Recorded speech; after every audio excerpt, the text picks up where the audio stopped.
Hello farmers, welcome back to my channel. All of you good morning friends. ఈ video ద్వారా Anantapuram tomato market యొక్క stock information share చేస్తున్నానండి. ఈరోజు వచ్చేసి అతి భారీగా స్టాక్ అనేది తగ్గిపోయింది. అండ్ ముందుగా ఈరోజు డేట్ వచ్చేసి 14వ తేదీ అండ్ జనవరి నెల 2025 సంవత్సరం. అండ్ ఈరోజు వచ్చేసి సంక్రాంతి అండి. సో ఫార్మర్స్ అన్న వాళ్ళందరికీ కూడా సంక్రాంతి శుభాకాంక్షలు అండి. సో ఓకే ఫ్రెండ్స్, ఇక ఈరోజు టోటల్ టమాటా స్టాక్ తీసుకుంటే కనుక 10,000+ బాక్సెస్ వచ్చిందండి. చాలా అంటే చాలా భారీగా తగ్గిపోయింది. సో భారీగా తగ్గింది స్టాక్ లేదా అనుకోవడం కాదు, మనకైతే తెలిసిందే కదా, ఫెస్టివల్ కాబట్టి. సో ఆ కారణం చేత స్టాక్ అనేది తగ్గింది.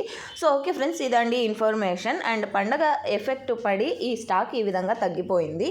అండ్ ప్రైజెస్ చూడాలి ఏ విధంగా పడతాయో అనేది. అండ్ నెక్స్ట్ వీడియో ద్వారా మీకు ప్రైజెస్ ఇన్ఫర్మేషన్ కూడా షేర్ చేస్తాను. Thank you for watching this video.